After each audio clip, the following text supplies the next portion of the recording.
All roads lead to power, and on this show we're going to break that idea down a little bit. What is power? Who has it? And how do you get it? I'm your host, Jeff Couillard. Welcome to the show. Is a realization that power without love is reckless and abusive, and that love without power is sentimental and anemic. Because the so-called real world of men and money and power comes merrily along on the fuel of fear and anger and frustration and craving and the worship of self. The really important kind of freedom involves attention and awareness and discipline. If people don't learn power, people don't wake up. And if they don't wake up, they get left out.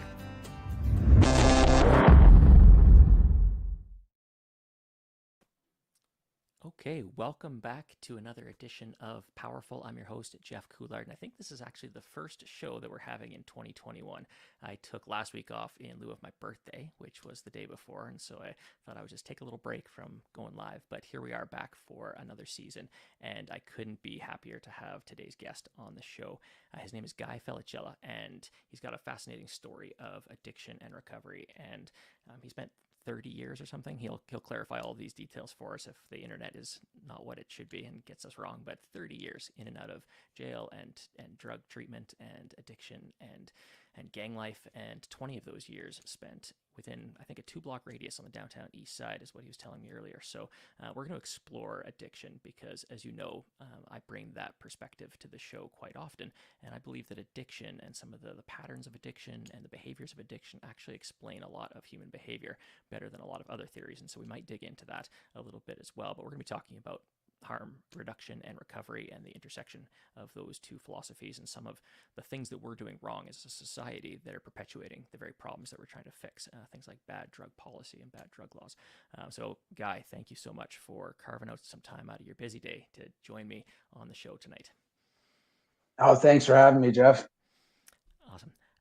Why don't we dig into the backstory a little bit, because I think that that'll frame up the conversation nicely. And so, 30 years of drug use and time spent, in and out of treatment, I imagine. I know that you had some experiences with overdoses, some near-death type experiences. And so maybe if you can give us not the short version, but not the long version. Let's not take the whole show, but give us enough detail that you think fills in the questions that viewers and listeners are obviously going to have.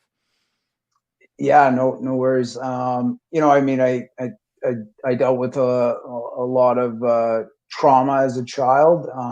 Verbal abuse, domestic violence in the household, and it kind of really changed me as a person. I developed a lot of anxiety and depression, and struggled with stability as a child. My life was kind of, really contingent on whether, how my moods of my parents were. And so very, at the same time, my parents were very well financially. I mean, that was there. We never needed money or, had nice clothes and all that. But emotionally available was the thing that I didn't get, and that was the stuff that, as a formable mind as a child, is that you're often always seeking, and so that was one of the things that lacked in my life, and so I sought those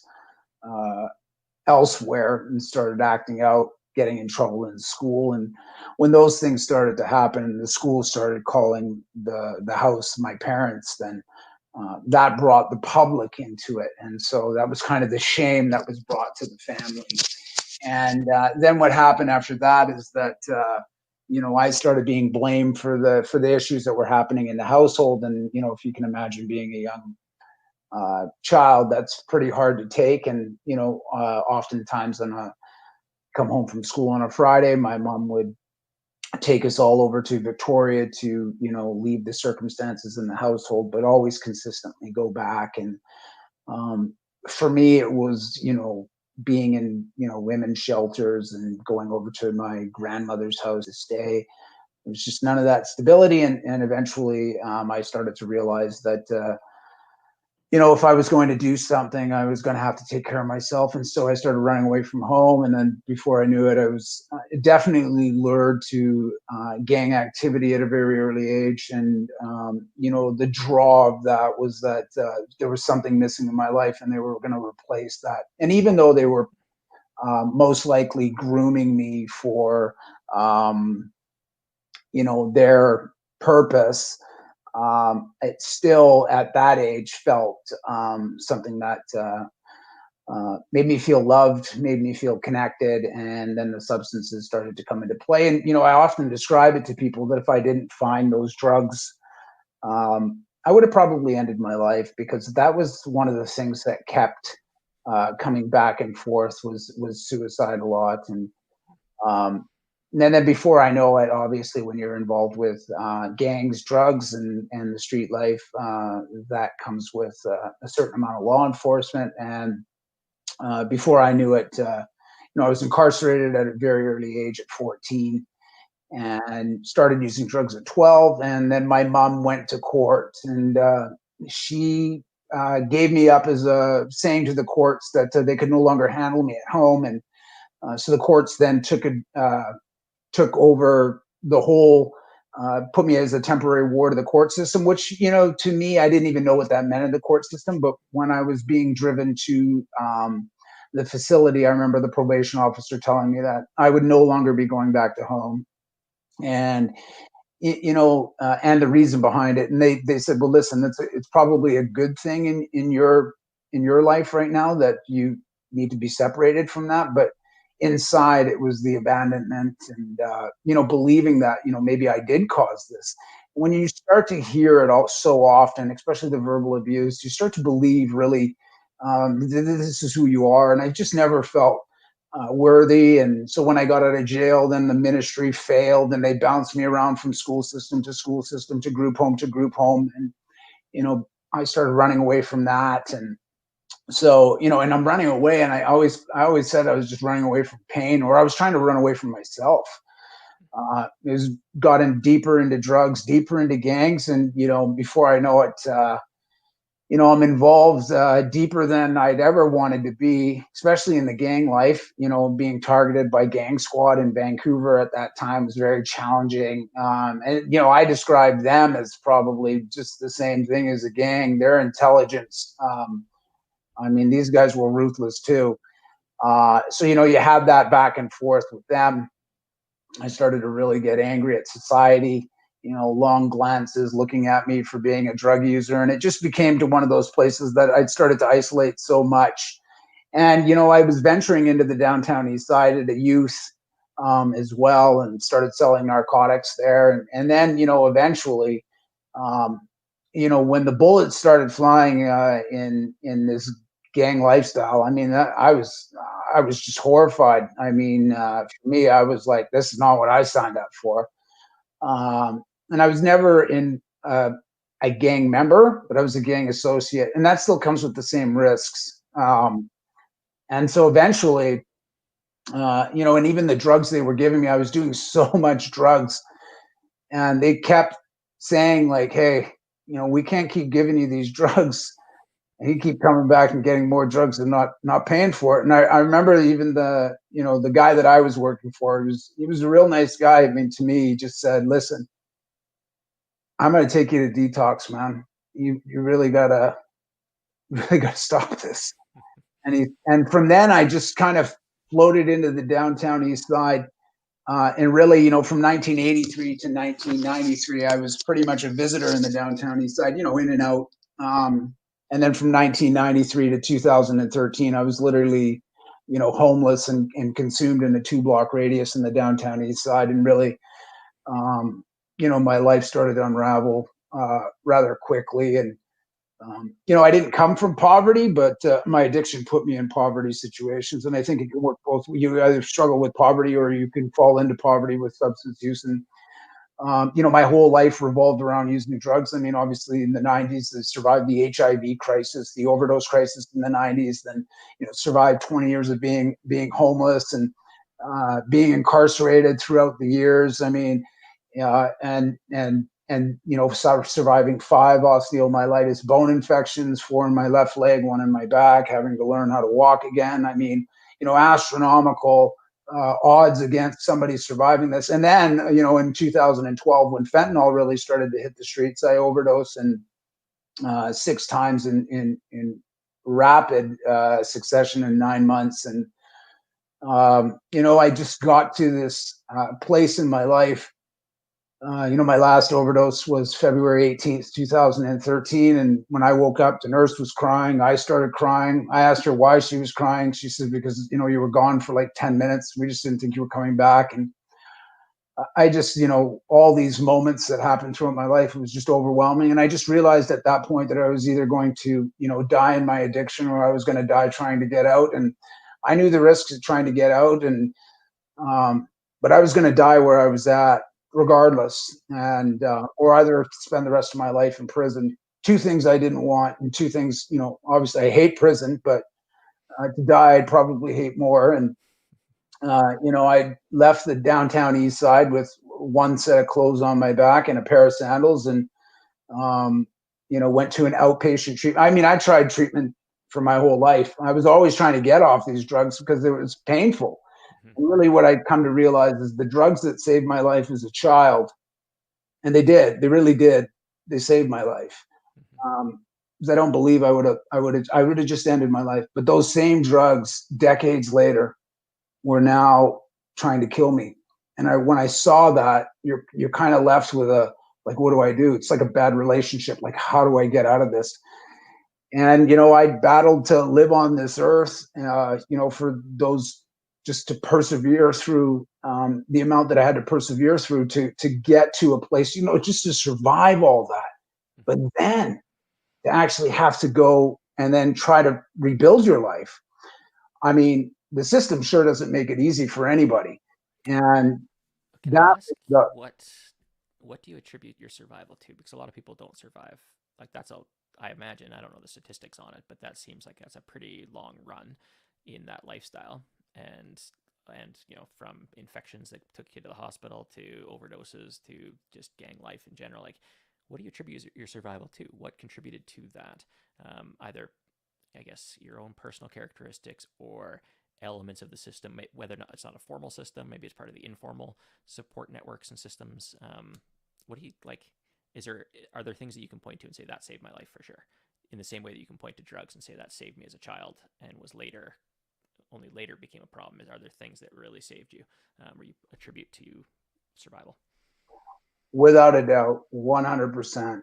Walking living proof that without harm reduction services and harm reduction interventions, there's absolutely no way that I would be on this earth.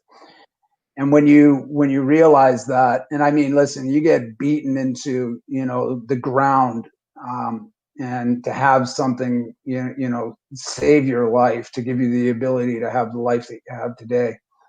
You just can never overlook something that's so powerful. It doesn't, where's where I say to people that don't believe in harm reduction, it's that, if it didn't exist and I wouldn't have this life, does it make me any less of a person that I had to go 30 years to actually be kept alive? Does it make me any different of a person today? Whether I would have got it on day one? Absolutely not. There's no less or more value in anybody. It's a service that needs to be, it's a practice and a principle that needs to be implemented in every single community, because you can't backload everybody to go to treatment and then realize that, how do you get them there? What's the process? If we know that this is a chronic relapsing condition, and that it takes multiple attempts for somebody to actually even get there, to me, it's just one of those things that's the most vitalist intervention that needs to happen in the continuum of care for addiction and recovery services, period. Mm-hmm. Yeah, I mean, the research is clear on it. So there's obviously the lived experience and just the compassionate side of ourselves that should make it a no-brainer, right? But there's also a lot of research on, like, I mean, lives saved, but cost reduction. If we're going to be totally cold about it from a societal perspective, there's a lot of benefit to harm reduction services. And I think, they've been stigmatized. And certainly I live in a province, Alberta, where there's a really heavy stigma, and there's been a battle in the last couple of years between harm reduction and recovery as like a mindset piece, not realizing that they both should be working together. There seems to be very much an us versus them, or either or. And in the current political climate, certainly recovery, if you want to call it just like abstinence-based recovery, is certainly winning that public perception battle, if it were, or at least a policy battle. Maybe before we dig into kind of some policy conversations and some of the stigma and some of the associated pieces, I'm curious about that journey. So you've come back from that last overdose, February 2013, and you make that decision that you're going to either die in the addiction or you're going to die trying to get out of it. And you obviously take the I'm going to die trying to get out of it route. What happened for you from that point forward? Like what made that possible? Or what was can you walk us through that next couple of months, years? I imagine it's still ongoing to some degree for you, but what were some of the turning points within that piece of the journey? Yeah, well, for me, the harm reduction advocates, they knew too. I mean, they were surprised I was still alive. I mean, they witnessed me for 20 years. They were just like, we're just shocked that you're still living. And I just said to them, listen, I really have to break free. I kind of, I surround myself in a 2-block radius for 2 decades, but I also had the dreams of a 2-block radius. So the mindset, nothing outside of that to inspire me, anything bigger. And I just remember saying that, I knew the system because I'd been through it so often. So I knew a place in Surrey, which was just basically a transitional house. I mean, you just couldn't use drugs there. I mean, you did a few, readings with, some groups there. It's basically your own journey. They basically just said to you, listen, if you use drugs, you're going to go. We encourage you to find a path that works for you. And for me, I went to an outpatient program, and I'd gotten, luckily for me, there was the counselor that was there normally. She was on mat leave, so they had this trauma therapist there. I tell you, things just worked out. I mean, this was the biggest thing that impacted my recovery journey, was having a trauma therapist help me understand, first of all, why I used the drugs, but then to understand my relationship with the drugs. And then to say that, also to, I really started to understand that it's not the drugs that were bad. It's just why I was using the drugs, because I lacked all these skills that weren't given to me as a child, these skills that weren't given to me as a teenager. So I basically learned, how to cope with the pain that way. And I tell you, I got to do that for a full year.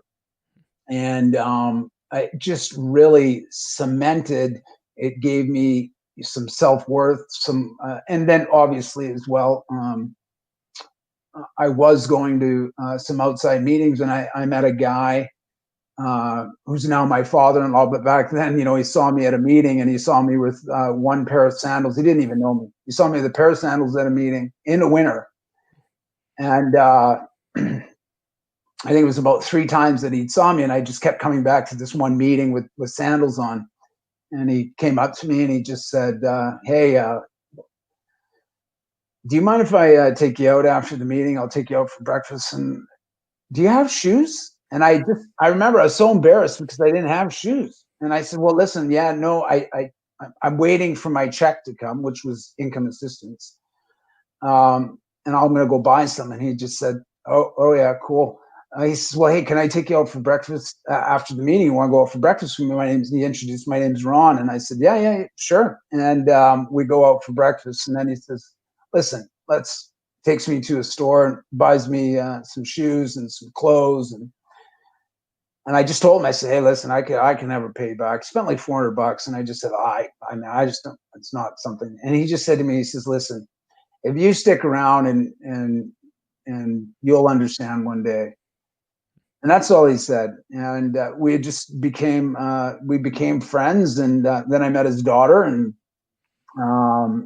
he asked me one day to come over and paint the house, or help paint the house. And I said, of course. And started helping him there, and just kind of took me in as a person, knew my story, and then I met his daughter, and then his daughter was just beautiful. I fell in love with her right away. She actually probably thought she saw me with a tank top on because she came in and she saw me. She actually was had the sleeves of tattoos, and it just didn't look like somebody that would be in her house. And, she ran to her dad and said, "Oh my God, this big guy's in our house." "Oh no, it's Guy. It's okay." And she was like, "Oh my God," I was just startled because I wasn't startled. I was just startled at his appearance, and maybe I might have looked a little frightening back then, but we met, and the rest is really history. Yeah, it seemed to work out. So um, that's interesting. So trauma therapy really was the turning point, it seems, or a piece of the puzzle that had been missing for you over the years of trying different types of treatment, I imagine, over the years. And by meetings, for those who aren't familiar with addictions treatment, I'm assuming you mean some sort of 12-step meetings. 12-step groups is kind of the classic, I guess, community of recovery in North America. Yeah, I went to I did the 12-step meetings for honestly for about 5 years, and really, actually, I haven't been to a meeting in probably like 4 years. So what I've done though, is I've taken little components from other methods of treatment, formulations of treatments, and really kind of just combined what I liked from each one of them. And I kind of made it into my own success. One of the biggest things that I often tell people is that you got to find your path, what works for you. And there's some things at 12-step that I really think are really beneficial, and then there's some things I just think that it's not for me. And for me, what I did do is I picked components from that, and then but also having my own foundation of harm reduction is really the foundation of the recovery that I have today. Reducing risks would have been, if somebody would have given me that opportunity, instead of like having to stop immediately. That was really challenging for me for a long time. But if you would have had a facility that would have said, "Listen, we just want you to reduce the risk." But I always tell people this, that even if you're going through it and your goal is, or you're trying to stop using drugs, celebrate the small wins, man, because the small wins turn into one big win eventually.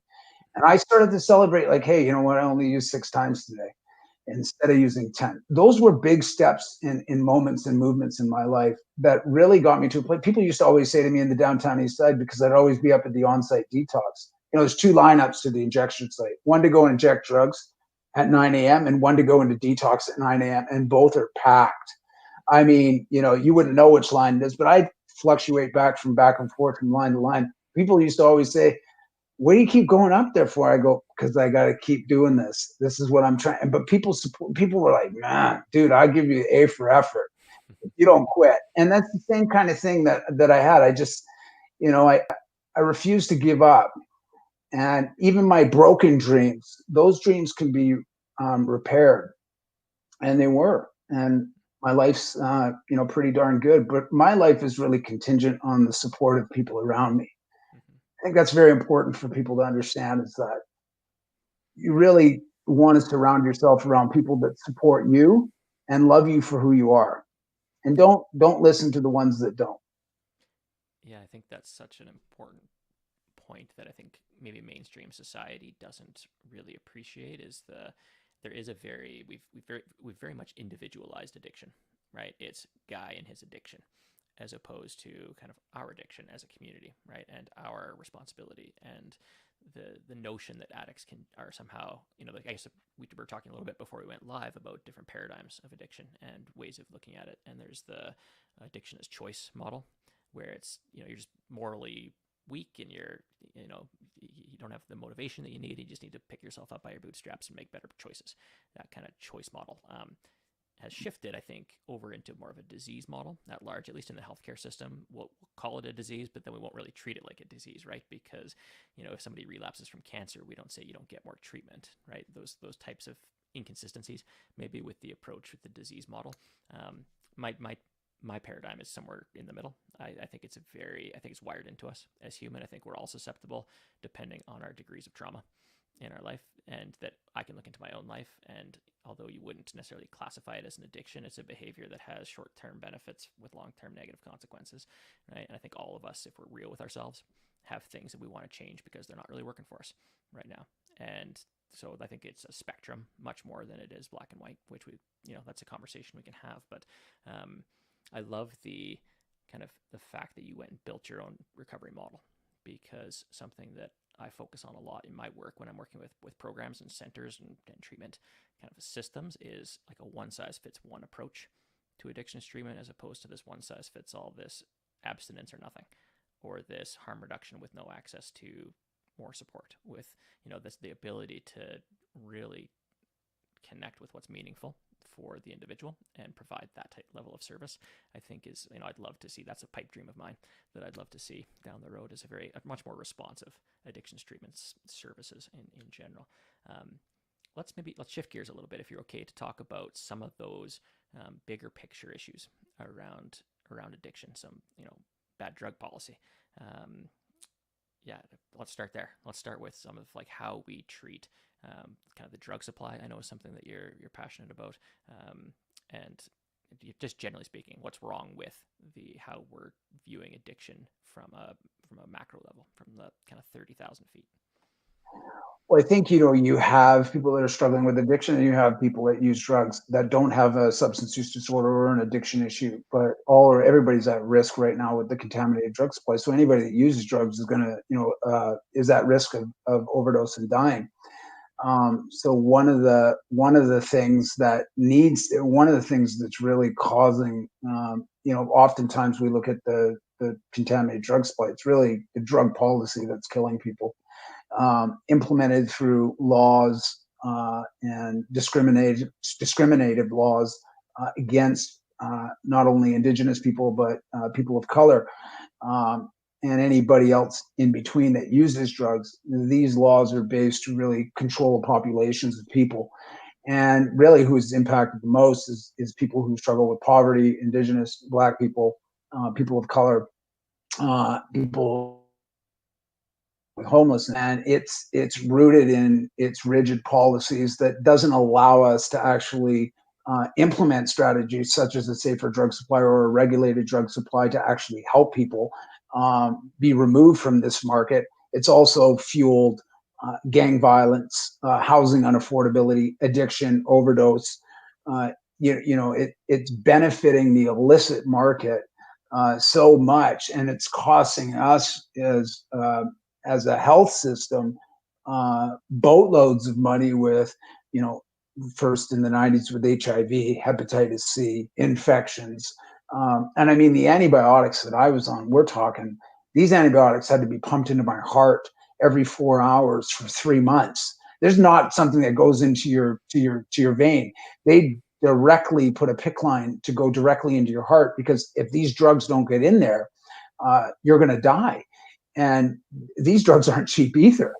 And so when you look at it, I mean, it is just, when you look at the war on drugs and prohibition and what it's done, it's actually, the definition of insanity.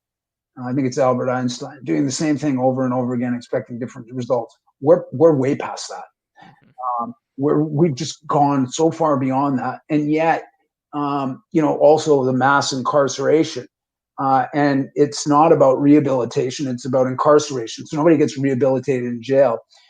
So we've just, our drug policy is really the driving force, but also it fuels the general population's views on people who use drugs or people who struggle with addiction. And it's why people isolate, use alone, and then die because of it. And we just don't give anybody any hope with our policies and procedures. And these are the things that really need to change if we really want to actually support people who are struggling with addiction. And actually, if we honestly want to say, people use drugs in our society. We live in a society that uses drugs. We've just created this divide of which drugs are socially acceptable and what drugs are not. And if you look at alcohol, it kills more people than heroin and every other drug known to man. And yet it's legalized, sold, advertised, and given to people. And, one person dies every 10 seconds worldwide. And even in Vancouver, I laughed because on December 31st they restricted alcohol for 13 hours here, and everybody was like, freaking out. Heads exploded.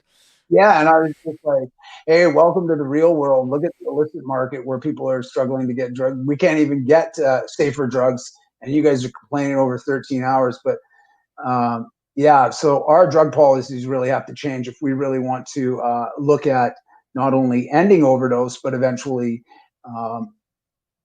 helping people that are struggling with addiction. So, what are some of those changes that are possible or are happening in other jurisdictions? I know we often point to Portugal as an example of, and there's other places probably around the world that are taking a more liberal stance when it comes to drugs and decriminalizing and or legalizing. Can you walk us through, I guess, the various options? Because I'm sure that a lot of us, myself included, probably don't necessarily just like what's the distinction between a decriminalization of something and a legalization. And when you're talking safe supply, what do you mean by that? What are the options for that? Is it, can I buy heroin at the corner store, or like what are we talking about when it comes to some of these policy changes that you think would be most helpful? Well, I think one, obviously, if this is a health issue, like everybody says it is, the decriminalization aspect just has to happen because we're punishing people for using drugs, putting them in jail. It's not helping anybody. It's not serving a purpose. It's just making things worse. So decriminalization is one. Then we can put it into it can be then it can be truly looked upon as a health issue, because until that happens, I don't really consider it a health issue until it's actually out of the justice system. You don't Now, get locked up for getting diagnosed with diabetes. right? You Yeah. get locked up for, yeah. Well, I wasn't diagnosed with anything until about 40. They started to realize that I had a mild comprehension disorder and ADHD. And the crazy thing is they were like, I was like, they were saying to me, "This is probably why you use stimulants your whole life." And I was just like, "Oh, and get punished for it too." So, misdiagnosis by the health system, and then punished by the justice system, and then looked upon in society as a piece of garbage and a junkie and a drug addict. And then, like, to have to go through these crushing blows are astronomical for anybody to ever get better. But one of the things that I think you have to look at is heroin is basically, obviously it's political, but it's also the UN and US drug sanctions allow only an allotment to come in. But if you look at Switzerland, for an example, it was a pretty good program of a HAT program, heroin assisted treatment program, in a country that has 8.5 million people. They have 1,700 people on heroin assisted treatment. They actually even do heroin assisted treatment in prisons. And then you look at a country like Canada, 37.5 million, and there's roughly 120 people on heroin across the country. I mean, that is egregious. There's actually 420 injectable IOUT spots across our country. That's it. I mean, when you look at that, you say to yourself, okay, some lives matter more than others, and drug users' lives just don't matter much, because if they did, we just wouldn't allow this to continue. We would actually say, okay, we have to stop this. We have to stop this now, and we have to implement strategies that meet drug users where they're at, not where we want them to be. And that's where harm reduction is vital. Harm reduction has been trying to reduce the harms of bad drug policy for decades. And harm reduction is often limited by what it can actually do because of these rigid drug policies, the Controlled Substances Act, that don't, allow us to actually give drug users the drugs that they are most sought after. We try to give drug users the drugs that are least sought after and expect like things to happen. And that's just not going to happen. And I'm hopeful and optimistic that that as the governments see this and are starting to understand this, that they act quickly, exactly the same response that they put into COVID. I would love to see that with the overdose crisis, because this is going to continue to get worse. And it's, don't blame COVID, blame the lack of urgency in the response to the overdose crisis. But this has been going on for decades. It's not something that's happened in the last 4 years, and especially not something yet. Sure, COVID maybe exacerbated everything and ripped down the curtain with a bunch of things, but we can't go back to the way things were, because so many people will die. And if there isn't harm reduction services like this in communities, I mean, if we didn't have harm reduction, the amount of lives lost in this country would be, it's already outrageous. But I mean, just the sheer amount, it'd be like I think it was the BCCDC did a report, it'd be double of what it is. And to me, I mean, these aren't numbers. These are like people. I've lost so many people. I have to live with my life knowing all the people that I've lost. I've met so many moms that have lost and dads that have lost their children. And I mean, I have to live with that too. Like we all have to, and I think as a society, we've just either lack the empathy and compassion. And then what's worse is we've become tone deaf to, didn't we see people's silent screams? Sure, we did. But what's worse is that we became deaf to those screams and did absolutely nothing. And to me, that's why I get up every day. I get up to fight for my kids. I get up to fight for your kids and everybody else's kids, because there's no bloody way in my lifetime that I will try to leave this behind for any other generation to clean up. This is something that we have to do, and we have to keep pushing for it. And, make the necessary changes to get people the support that they need. Mm-hmm. Yeah, it seems like if we're not willing to, like, that, it's actually the very least we can do as a society. If we're not gonna get in front of child abuse and childhood trauma and some of the like very real causal factors that we know, like the research is also conclusive. That's the thing that probably pisses me off the most, is that like we have the data, we have the research, and we're not acting on it because of lack of compassion, lack of empathy, ideological blindness, in lots of political parties and different stripes. But the research on adverse childhood experiences is very clear, right? And the links to more like morbidity, adult morbidity, and things like addiction, but also heart disease and obesity and a bunch of other chronic health conditions. And there doesn't seem to be, like, I'm not seeing a widespread campaign or effort to resolve childhood trauma, right? Like we're not there. And if we're not there, then we have to take some responsibility for the impact of that on people when 10, 15, 20 years later. Like it's not like there's the supply of people with addictions, substance use disorders is slowing down. Right. If anything, it's very much, the data I looked at years ago, and you might have a better perspective on this, was that basically we haven't nudged addiction at all. Like addiction rates haven't changed despite decades and decades of bad drug policy and criminalization. Right. Obviously not working. You alluded to that. We've been running this experiment and it's an utter failure, this war on drugs. And we know that, and policymakers know that, and researchers know that. So where is the barrier? Is it stigma? Is it lack of compassion? Is it ideological at this point? I think it depends where you are. Like I know,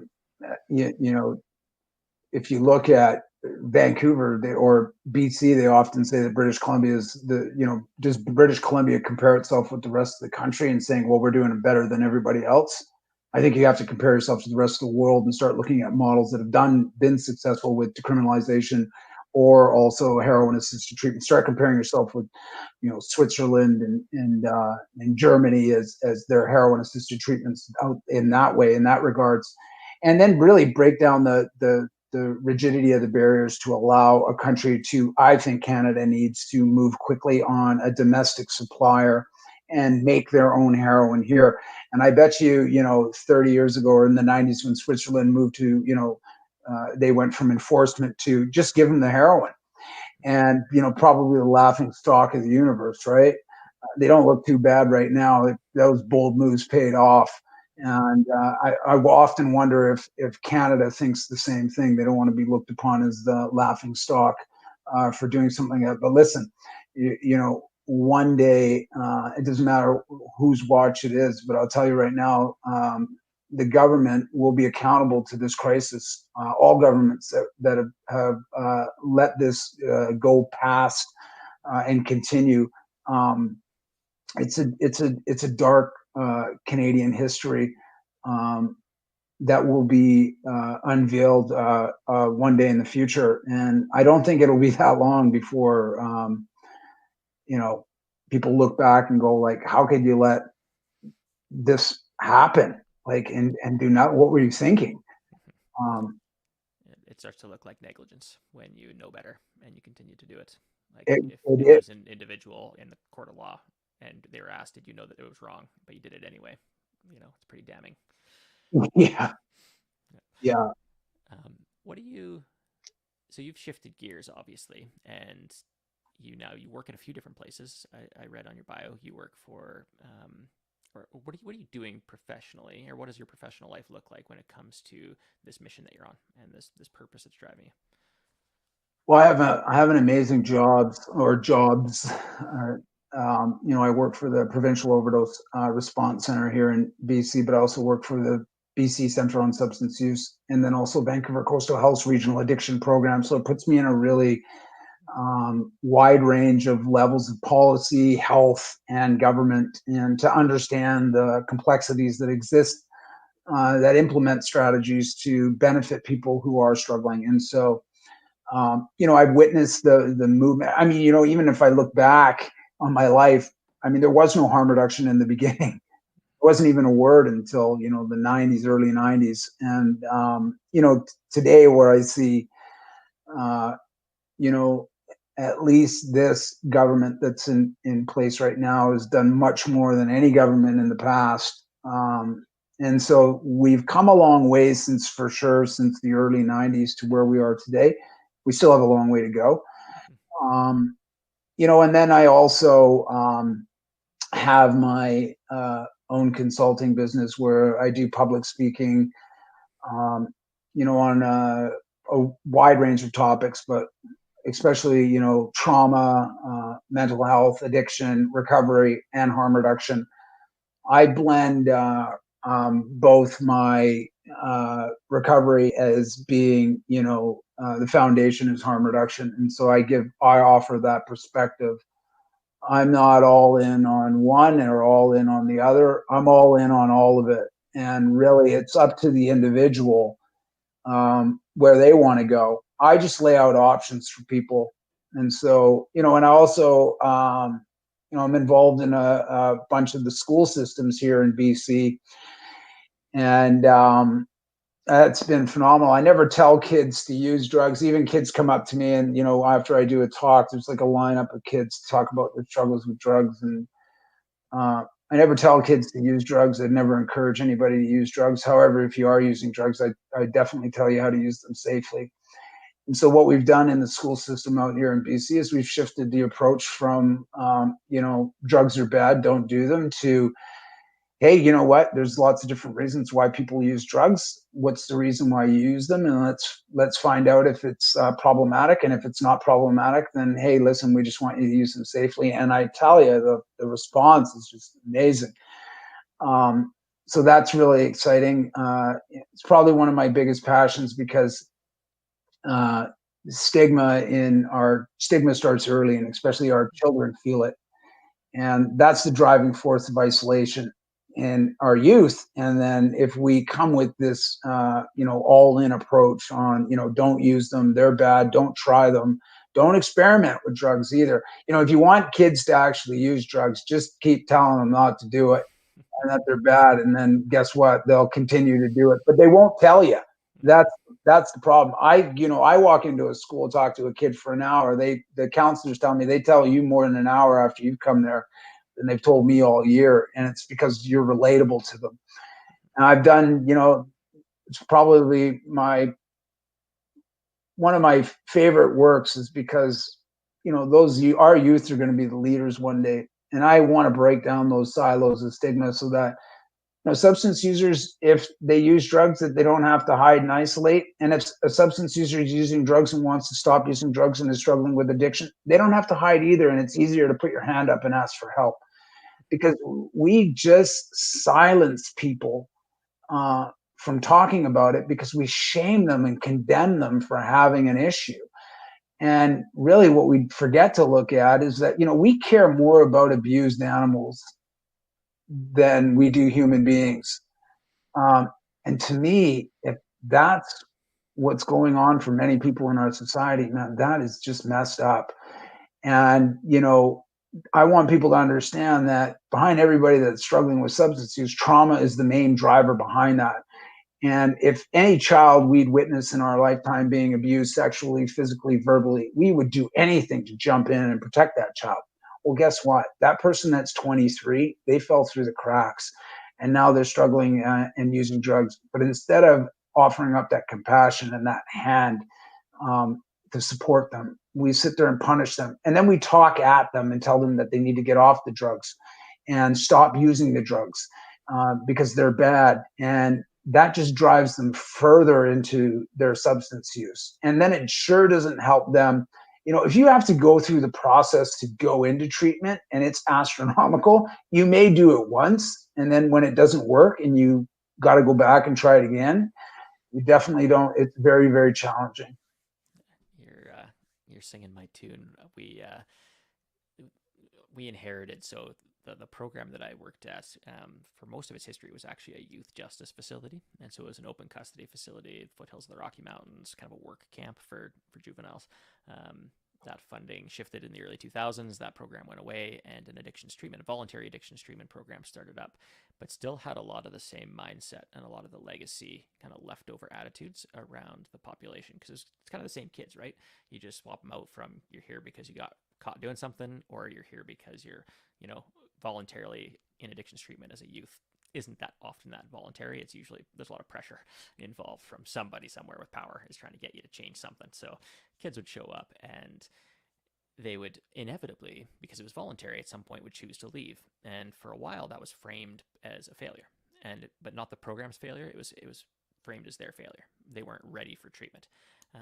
And we worked really hard, and it's probably one of my proudest things is the staff team worked really hard to shift that perspective to treatment is failing these individuals. They're not failing treatment.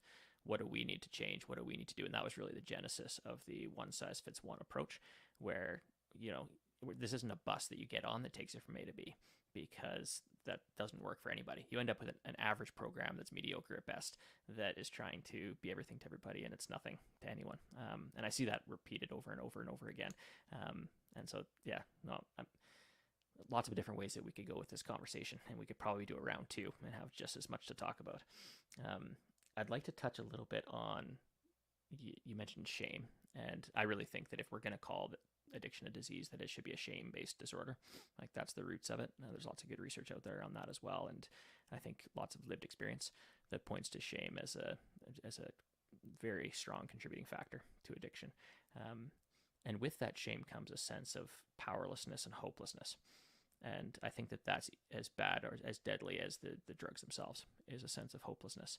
And so I'm curious around, because you must have been able to maintain some element of hope to keep lining up again. And whichever line you chose that morning at 9 o'clock, there was something that was driving you to get up and get yourself there and do that. What do you attribute that to? Like, that ability to retain some kind of hope in what seems like it would be very easy to slide into hopelessness? It's, I often describe, people always ask me, hey, was that last time that you overdosed the moment? And I said, well, it was many moments that led up to that moment. And I think, I build a prison wall around me from my childhood all the way up until I'm, 43 years old. And really what happened, what I, look back and attribute it to, is the people that just kept chipping away at it. And it was that compassion and that understanding. And this didn't come from people in recovery. This came from people that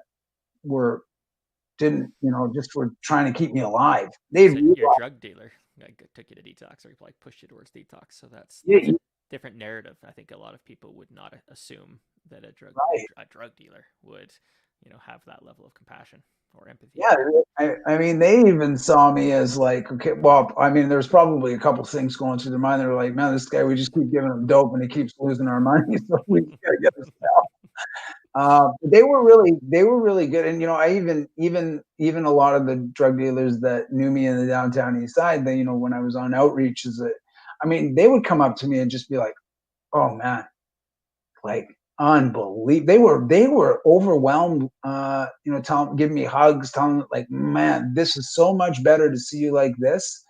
Like, we are super proud of you. And even today, I still see him from time to time when I'm in the downtown east side saying hi to people. And, that shame was rooted in me believing the lies developed by verbal abuse, develops an inner negative voice inside of me. And that was the driver of the unworthiness and the self-hatred and the tremendous amount of shame that I felt. But also what kept me trapped in the shame was also what I had to do to get the drugs. That kept me just in this big ball of pain. And that's where I often talk to people about safer supply. If we could remove that habitual aspect of what you have to do to get the drugs and offer people safer drugs so that they didn't have to do the things that keep them trapped in their addiction or in their substance use disorder, we could alleviate that pressure and then give them the ability to focus on other things such as, repairing their relationships with their family or their children or whoever, get jobs and more skills. And, I was just a lot of the times I had a sense of hopelessness. But at the right time, at the right moment, somebody came by and offered me the sandwich. I remember being homeless on December 25th, 8 years ago, homeless and sleeping in a doorway and frozen. And some lady, random lady, walked by and had a coffee, tapped me on the shoulder, and leaned over. And I got up and I had my sleeping bag and it was soaking wet from the dew. I mean, I was drenched. And she hands me the coffee and she says, it's a double. And then goes into her wallet and gives me $50 and then leans over and gives me a hug and says, "Merry Christmas." And I tell you, I'm like, hey, thank you. You don't even know. And she's just keeps going. Moments that happen like that are the things that I'd remembered, that there are people that do care. And that moment is one of those moments I'll never forget.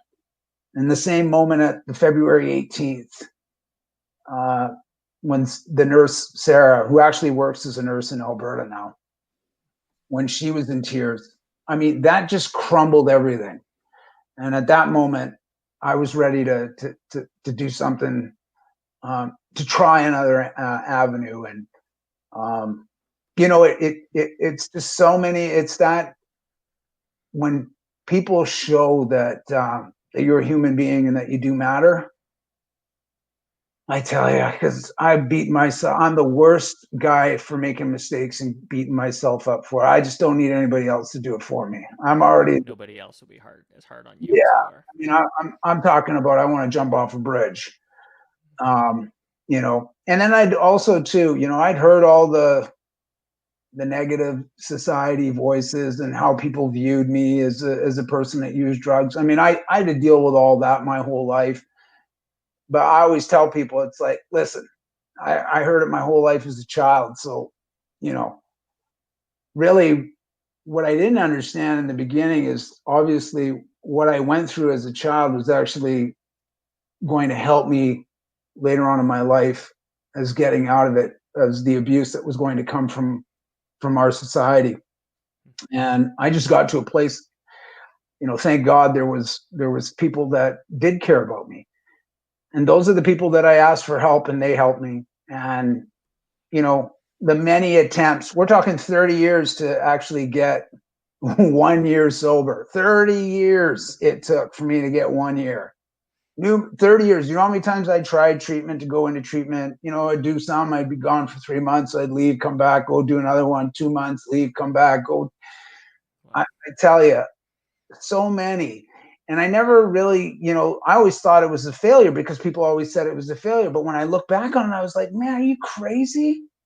You guys see that as failure? I see that as see, that's where I tell people, celebrate your wins, those small wins, because they lead up to one big one. And now I'm just living proof that there's a big win out there. I have a great life. I don't, I dealt with I still do trauma therapy. Unfortunately, you have to pay for it. But my trauma therapist, who I've been seeing for quite some time now, has put me on a sliding scale contingent to make it affordable for me so I can go twice a month. And I tell you, that's the maintenance stuff that you need. You're not going to go into a treatment facility for 4 months and then your life's going to become successful. No. It doesn't work like that. This is a long haul in the process. And I think where you look at treatment doesn't guarantee that somebody's not going to use drugs again either. So you need supports and services in place, and especially anybody that goes into treatment nowadays that leaves, they're at extremely high risk of overdose if they do go back and use. And there should be a safer drug supply for people that are leaving recovery and that they can access. Because if we know this is a chronic relapsing condition, then we need to have supports in place for people so that they can try again. And I would love to see more treatment centers in our country say, hey, we support this safer supply model, because if somebody is going to leave our recovery center, we would like to take them to a safer supply model so that they don't have to use the contaminated drug supply, because we want to work, give them the ability to have another opportunity instead of overdosing and dying. But you don't see that. And that's something that needs to happen. Yeah, it seems like there's an opportunity there to have a much more united front as an addictions continuum. And that there has been, at least in Alberta, I think what I've noticed is kind of fighting over the scraps of budget. There's not a lot of budget that gets thrown, I think, in healthcare in general. When you compare it to other conditions and diseases, it's a pittance of health dollars that are spent on addiction. But it doesn't help that it's a fragmented system that is competing for a lot of those dollars. And you see beds going up in one. Like in Alberta right now, we've got lots of beds available in these abstinence-based recovery facilities, and they've shut down the safe consumption sites. And it's like, how is that going to work together? How's that working for us? And it's not, obviously. But. Well, if you look at the model at Insight in Vancouver, like I said, injection floor, detox floor, and a transitional floor. I mean, like, come on. Like, there it is. There's your model. There it is. Have it all. Don't put one over the other. You can't put all your eggs in recovery basket, and especially at the expense of harm reduction. Because in this day and age, listen, there's a lot of people that sometimes it's just stopping the harms of the drug that they're using, and sometimes that's a replacement with another drug that helps them. And oftentimes we go all in on trying to tell people that they don't need to use drugs. Sure, I mean, in my life, I got there, but like I said, that was a journey, and one that was only possible because of harm reduction. Mm-hmm. Yeah. Awesome. Yeah, I think we're gonna have to have a round two and have a chat about some. Keep digging into these topics, but I want to respect your time, and you've got a young family. But that actually leads me to my final question about, I guess, parenting. Because as a parent myself, I've got 3 small kids, and I'm always conscious of like addiction. Like, what do I need to do to protect like protective factors around addiction, and how do I want to be as a parent? And I guess that's a question maybe that I'll leave you with is, we can wrap up on, what does your parenting look like based on the experiences that you've had, both from your own childhood, but also through your journey of addiction? How do you approach parenting? What are some of those things that you hold on to really tightly as, I got to make sure that your wife and you take care of this thing, or you do this thing? What do you have anything that really stands out? Well, I mean, I'm blessed. I mean, I have I call it, there's like we all in our bloodline, we have these generational curses. And really, for the abuse, when my wife was first pregnant with our first child, I mean, there was a lot of fear in my life. As much as it was a beautiful thing, I was very fearful. And I was like, there is absolutely no way. And it took me years of trauma therapy. You are not responsible for the abuse that you endured as a child, but you are responsible to make sure that trauma and that abuse doesn't get passed on any further. And it took me so long to actually believe that, because I'd believed for so long that I was the problem. And I remember in my trauma therapist, she said that when you were born, the issues with your family or your parents, they already existed years before, decades before, generations before. You were not the problem. And the light bulb went on.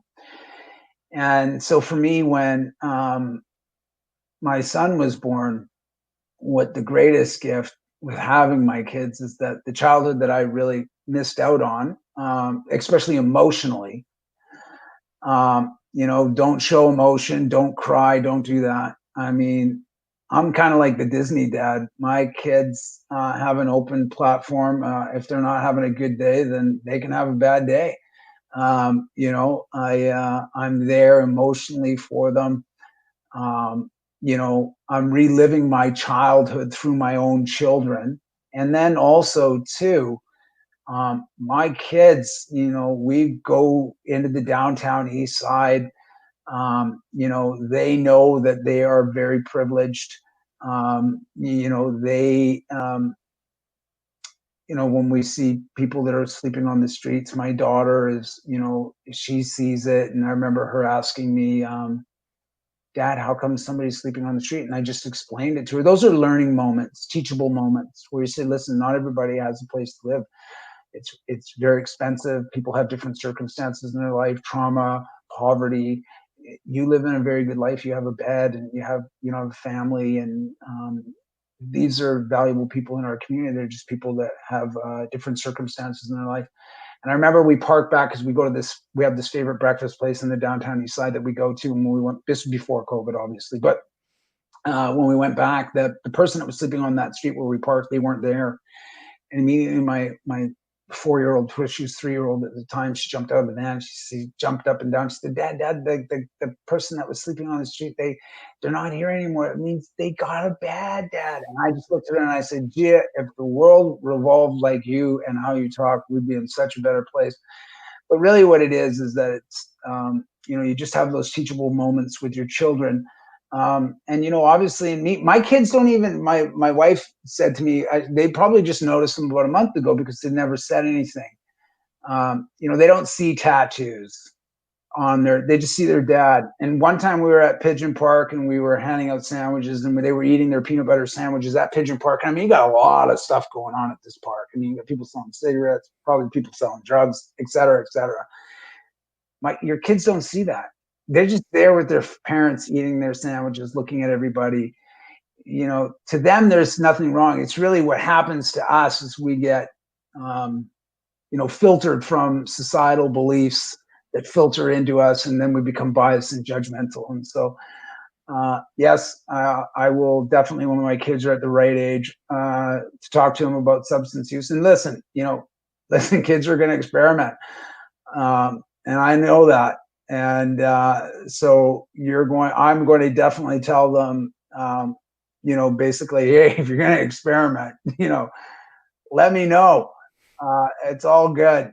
Like, I just don't want you to do something you don't want to do. I don't, you're going to experiment. Listen, I'd rather have you experiment here than experiment somewhere else, and people may look at that as being crazy, but hey, it's not, and really opens the conversation. I want my kids to come and talk to me.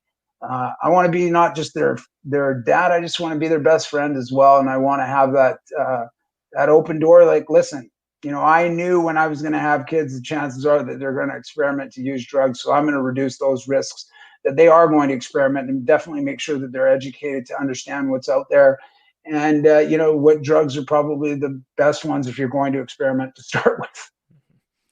Yeah, it seems like the old frying pan and the egg from the 80s or 90s, whenever, I think that was Reagan, maybe Reagan's wife. Yeah. I think Nancy Reagan was the genius behind that. Didn't do anything. Didn't change the fact that, you can't scare people away from that kind of stuff. So that's great. Yeah, it sounds to me like I love that that perspective, because I've noticed that there's kind of a line with trauma of acknowledgement that it existed and responsibility for not passing it on and not having it continue to impact our lives, and being able to put a bit of a punctuation mark on that experience, even, a generational punctuation mark, a period. It stops with a guy, doesn't get passed on to his kids. I love that. I love that perspective. And I think that, fathers in particular, I'm a father, but parents, our job is to protect our kids. And I think sometimes we don't realize that our job is to protect our kids from ourselves, the unhealed parts of self and the unhealed parts of our families that find their way into the next generation. So I love that. And I think that's a wonderful way for us to close out this round of the podcast. And I will have links in the show notes for people to check you out and book you for a speaking engagement, because you are obviously a great storyteller and a very inspirational story. And so, Guy, thank you so much for joining me. Is there anything else you want to, one last piece of advice or direction you want to point the audience, something for them to check out, a book to read or a website to check out or a cause to support? Well, hey, you know what? Wherever you are in your community, support your local harm reduction community service. If you can, a lot of times, especially now, or for people who don't have much, please, there's many ways you can donate. If you can't donate money, maybe you can donate some stuff that's lying around, like clothes, socks. And if you can, donate time, because that's one of the biggest things that people need. And for anybody that is out there using drugs, please use them safely.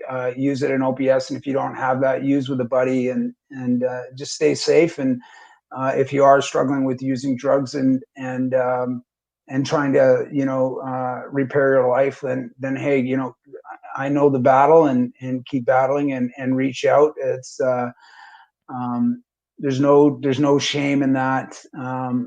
You're a valuable part of the community, and we love you, and just take care and stay safe. Awesome. I will echo all of that. Thank you, Guy, and Yeah. real pleasure to chat with you. And we'll chat again soon. Thanks, buddy.